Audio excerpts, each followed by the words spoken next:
And welcome back, Real Side Radio. Dave Sussman here in the chair on the Salem and GCN radio network across the fruited plain on 70 terrestrial radio stations. And you can also find us at therealside.com where we are live streaming. And we will also be putting up these episodes tomorrow, these segments with our guests. And you can find that at Whiskey Politics on YouTube. And speaking of guests, I'm delighted to bring our next guest on, Gary S. Franchi Jr. He is the executive producer and lead anchor of the Next News Network, which is a YouTube channel with, get this, folks, 1.58 million subscribers and over 1 billion views. I had the honor of joining Gary on his show a few months ago, and I'm delighted to welcome him here to Real Side. Welcome, Gary. How are you?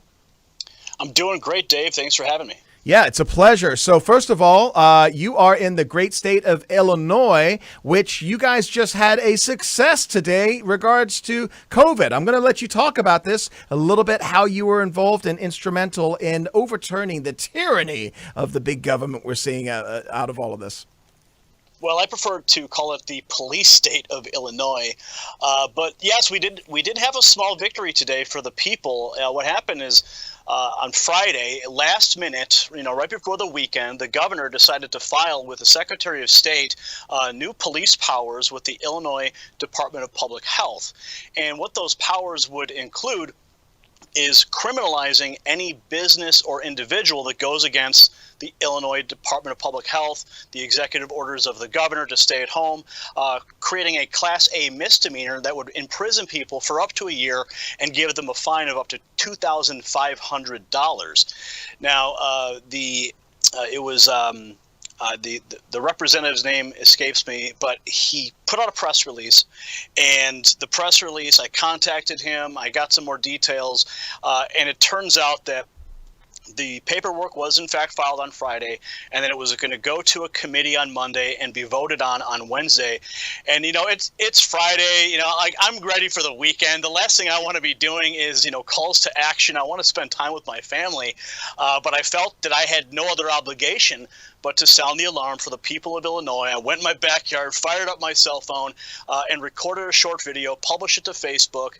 I didn't publish it to my YouTube channel, which is something I normally would do, but given the climate that we're experiencing with the censorship and anybody speaking out against authority these days on the different platforms, I said, I'll just put it on Facebook, keep it to the local people in Illinois, and then it just started going viral. And I don't participate that much with the video content on Facebook, but for that video, I got over 100,000 views, over 5,000 shares. People were blasting it all across the Facebook platform. Mm-hmm. And then people started putting the list together. It was a very grassroots effort, putting the list together of the committee people that needed to be contacted. Soon enough, the voicemails were full, and then the governor today backed down. They didn't put it out to the vote. They felt that there was an overwhelming amount of pushback from the people, and the governor said, you know what? We're not going to do it. We're not going to push forward with it. And now I'm getting word that we're finally going to be able to have a lot of these businesses open back up on the 29th, which is, I think, a little bit too late. But nonetheless, we did have a small victory today in Illinois. The people stood up, pushed back, using the levers of government, using the just contacting our representatives. And sometimes people don't think that really does anything. But in this case, it did, and we won. And I'm excited that I played a small part in that. But there were so many people involved, so many people sharing the message, sharing the call to action, that we had an impact. And the people in Illinois can sleep soundly tonight knowing that they participated in their representative democracy and had an impact. So this is a statewide situation. How is that going to impact what's happening in Chicago proper? Because the mayor there, what's her name? Tenderfoot, Lightfoot, something? She seems to be on the same mindset as what you hear from like Christian Whitmer and others, Mayor Garcetti and other parts of the country, about really having this crackdown continue. Well, I'm not sure exactly what Chicago is going to be doing, but I do know that this specific order that would have criminalized businesses and individuals going against the executive order of the governor, that this is not going to move forward. Now, whatever Mayor Lightfoot decides to do, I mean, she could go ahead and continue her clampdown in Chicago. Chicago's bad enough as it is, but we'll have to wait and see how that pans out. But again, this specific action was defeated, and if Mayor Lightfoot wants to continue and put it down in the people of Chicago, that's fine. Yeah. I mean, it's not fine, but thankfully, I don't live in Chicago. I live outside of Chicago, so whatever Mayor Lightfoot decides to do isn't necessarily going to affect me, but it still does affect the free people of Illinois. What are you hearing right now in the state of Illinois, the last couple of minutes before our first break here, regarding the economy? Because Howard Schultz himself from Starbucks said that 30 to 40% of businesses are not going to reopen. I'm losing my audio here. One moment. Okay. Are you good? I'm good now. Okay. Real quickly, with our last minute here, 2 minutes before our first break, Howard Schultz, Starbucks, ex-CEO, he came out and he says 30 to 40% of small businesses will not be able to reopen. What are you hearing right now in Illinois? Can you repeat that one more time? What are you hearing right now in Illinois regarding the number of businesses that are going to be able to reopen? Howard Schultz said 30 to 40%, and other people have said 50% of businesses will not be able to reopen. Well, from what I understand, this just came down the wire, is that on the 29th, all businesses will be allowed to open in Illinois. I'm talking economically. Oh, economically, yeah, well, yeah. There's absolute devastation. I mean, there's businesses that will not be able to reopen. As far as percentage-wise, I honestly can't tell you what that is. I know that there will be a lasting economic impact for those businesses, people putting signs up on their doors saying, thanks, but we can't come back. And that's, I think, the biggest. I mean, of course, there's a human toll to the crisis itself, but the economic toll is going to far outweigh it, especially with people who've been stuck in their homes. Right. Abuse and alcoholism, drug use, suicides are all up, and this is all because of the misguided direction from people at the very top, people like Dr. Fauci and Dr. Birx. Right. Gary, we're going into our first break. I want to talk with you about the crackdown on social media after the break, but tell everybody where they could find you and your channels. Well, you can go to youtube.com/nextnewsnetwork. That would be the best way to do it, or you can simply try your luck in the search bar. Just search Next News Network, and hopefully we should come up in the search. Yeah, I mean, an incredible content that you guys are producing over there. And this is my first segment on the second hour here, folks. I was talking about how news has basically been redefined. And it's good people like Gary that are bringing you real news. And you can find that on your own without having to go through the middleman at CBS. We'll be right back here. Dave Sussman in the chair at Real Side Radio. Don't go away, folks. We're going to get right back into it after the break. And welcome back, Real Side Radio. You can find us at realside.com and across 70 radio stations on the Salem Radio Network and GCN as well. Dave Sussman here. You can find me at Whiskey Politics at ricochet.com. You check us out at our YouTube channel and hit the subscribe button. That's where you'll find some of our content on a weekly basis. And speaking of YouTube, we have somebody who is just crushing it right now on YouTube with 1.58 million subscribers and over 1 billion views is Gary Franchi, who is the executive producer and lead anchor of the Next News Network. It is a YouTube channel. And Gary, before the break, you kind of teased us a little bit how you're dealing with some of the issues of censorship right now online on places like YouTube. You've got this monster channel. You're feeling that you guys are having a little bit of laser eyes right now from the folks over in Palo Alto and squashing some of your content? Yeah, that's certainly happening. But I want to point out that, I got one of my first broadcasting opportunities was on GCN. So it's really great to be back here on GCN. But yes, what we're dealing with now is something that I've never had to deal with before. I mean, when we read news and we comment on news and we play clips from the White House, this is stuff that you would see on traditional broadcasts. Of course, as a conservative and as a Trump supporter, they still can't come to grips with the reality that they lost that election in 2016. My channel really picked up steam in 2016 because of our support of President Trump, because we were questioning Hillary Clinton's health, and a whole series of videos that we believe helped elect President Trump. even so, after the election, we were targeted by the Washington Post as one of those channels who helped elect the president. Now, a series of events took place after the fact, and then we started seeing some throttling in November of 2017.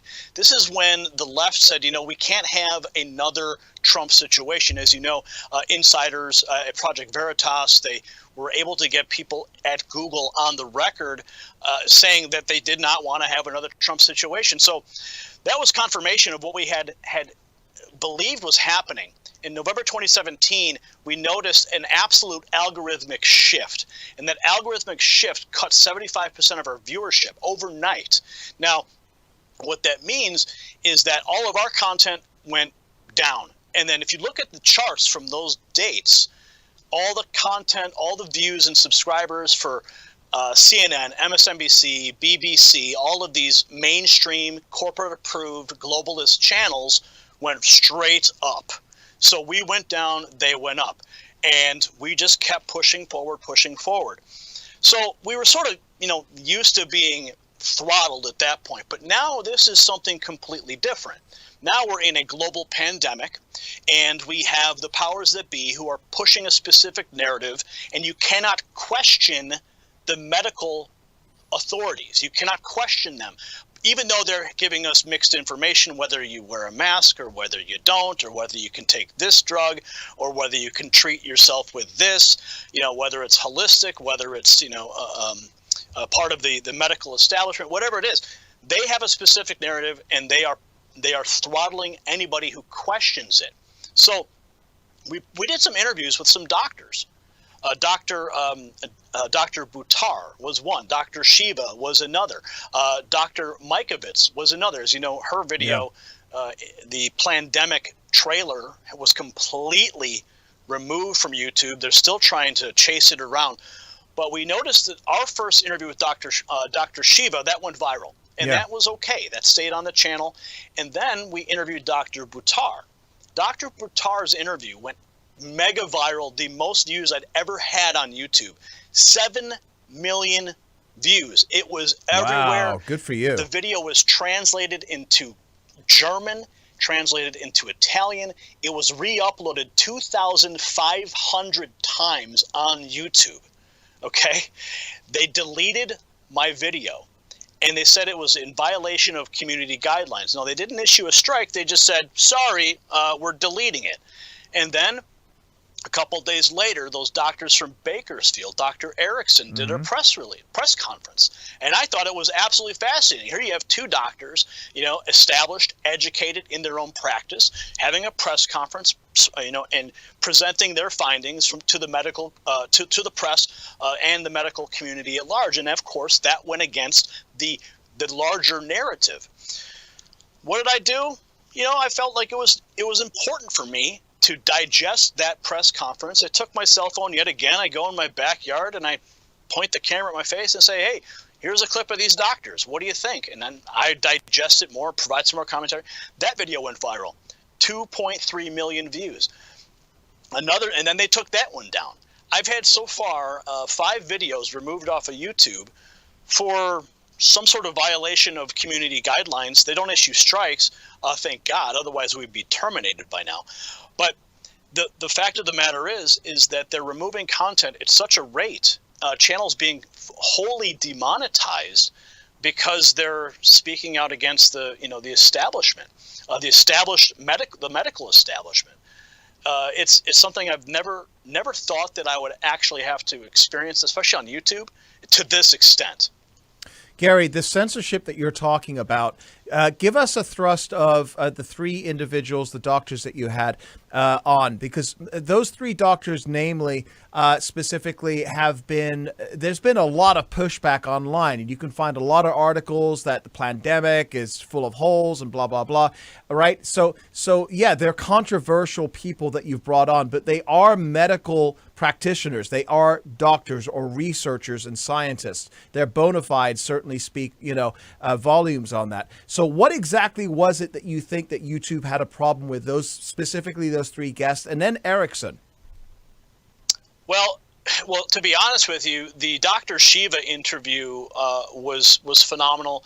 He was discussing a variety of issues related to the origins of coronavirus, the possible creation of the coronavirus in a lab. He's an MIT, what is he, a doctor, an MD, and he went to MIT, is that correct? Yeah, he has 4 degrees from MIT. Yeah. He's the inventor of email. He holds the copyright on it. So this is not some moron. Right. This guy's got credentials. So that video went viral. And sadly, because my other interviews were removed, I said, you know what? I'm going to be proactive and remove these videos before YouTube does, because I wasn't sure what they would do. Dr. Buttar's interview, though, that was taken down specifically because it had violated the community guidelines. And I believe he was, there was one thing that YouTube did put out when this whole thing started, and that they gave everybody a list of stuff that they would be demonetizing. And if you spoke about the number it starts with an F, I'm afraid to even say it, because if you put this on YouTube, who knows how it's going to be connected, and they may even pull this down. A number and then a letter, and if it's connected to coronavirus, it has to do with internet cell towers. Okay. If you talk about that, then and you talk about this, how it's connected to coronavirus in some way, then they'll pull the video down. And he did speak about that. Are you talking about 5G? I am. And that is being pulled down. Anything to discuss this new technology that everybody's going to be using with their cell phones over the next couple of years. We got a minute left, and that's what they're pulling down. Well, I believe they pulled it down because of his connection into the technology and how it somehow stimulates something, and it helps to accelerate CV. I mean, I don't know all the answers to that. I'm the guy asking the questions generally here. So that was what he brought up. And Holy I believe cow. that's why they took it down. This is really scary stuff. Everybody go check out Gary and his site. Again, you want to, and I'm very fortunate. Gary had me on his show a few months ago. Fantastic show. And you can find that at the Next News Network, a website, anything, social media, anybody can find you at? Yeah, we're on Twitter, Next News Network. You can go to nextnewsnetwork.com. That actually forwards to our YouTube channel. Okay. So you can find me there. I'm on Facebook. I publish a lot of the off YouTube stuff to Facebook, so you can follow me there as well. Yeah, and the conversation that you're having with exclusive newsmakers and interviews and such is fantastic. And this is something that we talk a lot about here. The conversation is needed. We can't have to just rely upon the folks, the cocktail circuit of the Upper West Side. And folks like Gary's doing a great job. Thank you for joining us, Gary. We'll be right back here after the break at Real Side Radio. Don't go away, folks. Sussman here in the chair for Joe. It's always a pleasure being here. I'm starting to feel something happening right now. There seems to be a turning happening. And the turning that I'm referring to is that people are done. They've had enough. And what am I referring to? I'm talking about the lockdowns, I think what is highly illegal and unconstitutional control of the free flow of movement amongst Americans. And this isn't just in America, by the way. This is worldwide. The epicenter of all of this right now, as we know, for the past 2.5 months, has been New York City.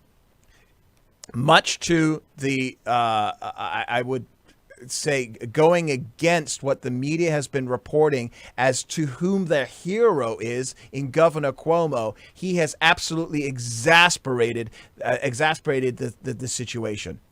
Where, again, 5,000 people have died in just nursing homes alone in New York. What are we at? 100,000 roughly, 90,000 to 100,000 people apparently coming soon here. 5% of them just in New York nursing homes. Who's going to take the blame for that? Well, people in New York are finally waking up and realizing that they have had enough, and that a lot of what we're seeing right now with the hypocrisy of who can go where, who can't go somewhere else, and the control of small businesses is having an indelible, profound impact on people's lives. I'm going to give you a tease of tomorrow morning's New York Post. David Marcus. He has an article that says, "End New York City's lockdown now." He says, last Friday morning, some 3,500 New Yorkers lined up at a Catholic church in Queens to receive the food hours before it even opened. According to the New York Police Department, Catholic Charities has reported a 200% increase in demand over the past month and a half. By prolonging the coronavirus shutdown long after its core mission was accomplished, Governor Cuomo and Mayor de Blasio have plunged tens of thousands of New Yorkers into poverty. It needs to end now. In mid-March, we were told we had to endure a lockdown to ensure that hospitals didn't get overrun. We did. The hospitals were not overwhelmed. We turned the Javits Center into a hospital. We didn't need it. We brought in a giant Navy ship to treat New Yorkers. We didn't need it. We were told we were moments away from running out of ventilators. We weren't. And now the United States has built so many, we're giving them away to other countries. Meanwhile, the Big Apple is dying. The streets are empty. The bars and the jazz clubs, restaurants and coffee houses sit barren. Beloved haunts, storied rooms, perfect slice joints are shuttered, many for good. The sweat equity of countless small business owners is evaporating. Instead of getting people back to work, providing for their families, our mayor talks about a Fantasyland New Deal for the post-coronavirus era. Open the city, all of it, right now. Broadway shows, beaches, Yankee games, the schools, and the top of the freaking Empire State Building, everything. New Yorkers have already learned to socially distance. Businesses can adjust. The elderly and infirm can continue to be isolated. Now, think about this for a minute. This is a New York media outlet, New York Post. Granted, they're not as left as the New York Times, but these people are living amongst the horror of what is now Gotham, a shell of its former self. People are freaked out to go outside. Many people do go outside and they're not. They're ready to break free. But we're seeing this in other cities. We're seeing it in Minnesota. We're seeing it in Chicago. We're seeing it in San Francisco and in Los Angeles. In Las Vegas, people are done. And the key here is this, is that it is up to me to determine. I have the autonomy as a free citizen of the United States, as a naturalized citizen of the United States, to take care of my family. And what the government has done in cities and states around the country is they have prevented me from being able to provide. And if Howard Schultz is right, former Starbucks CEO and founder, if he is right with the statistics that he is seeing by speaking with all of the different locations that he has around the country that are mostly in strip malls and neighborhood community markets and the like, and he's hearing that many of those businesses in those same strip malls where there's a Starbucks are not coming back, he is suggesting that 40% of small business owners will not be allowed or will not be able to reopen their doors, that they are dead. And here we have in Los Angeles, in Southern California, you've got Mayor Garcetti, who's talking about some kind of a protracted opening of first, we're going to allow the restaurants and bars to open up with 25% occupancy. And then we're going to allow 50% occupancy. And then when Riff Raff, my health minister here, who doesn't have a doctorate or an MD, Okay, she's a social worker. You know who I'm talking about. Riff Raff from Rocky Horror. First is, what is it? First a jump to the left, then you jump to the right. I'm sorry. I'm really aging myself right now. Rocky Horror Show. If she gives us the clearance, we might then go to 75% occupancy. And then, and only then, when there is a cure that's been bestowed upon us by the pharmaceutical companies that are working feverishly right now to find a vaccine, then the city will get back to normal. This is what Mayor Garcetti in the city of Los Angeles has been saying. And I've got friends, one in particular in Los Angeles, don't even see friends and family, scared to death. Because the news, the way that they're reporting this is so lopsided. It is so against science. You know, the left love to talk about trust the science. Really? Trust the science. Okay, so you're telling me I need to wear a face mask, which is basically just a Kleenex in front of my mouth, and I'm going to be safe and I'm going to prevent my droplets from going out? And that's going to prevent it from spreading, which it hasn't. The numbers are going down. But if I was in a hospital and I take a look at the people that are walking around there with their gear, they've got plastic shields on, and I mean, it looks like something out of the Abyss movie from James Cameron. But those restaurants at 100% capacity, at 100%, forget 25, 50, 75% capacity, at 100% capacity are operating oftentimes on no more than 7% profit margins. At 100% capacity. Understand this, folks. If you open a restaurant and only allow 25% capacity, and then out of the goodness of your heart, 50, and then 75%, those restaurants are losing money. They're bankrupt. They will not survive. Many of them haven't survived now. The brain trust in LA City and in New York City under Mayor de Blasio, these are people that have never operated and owned a business before. They've never made payroll before. They don't know what it is to have employees. They don't understand what it is to try and find a way to hire people and give health insurance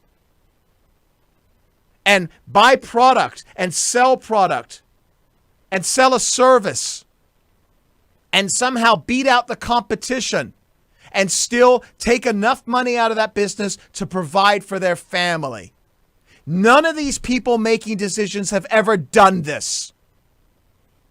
25, 50, 75% occupancy maximum. These businesses are done.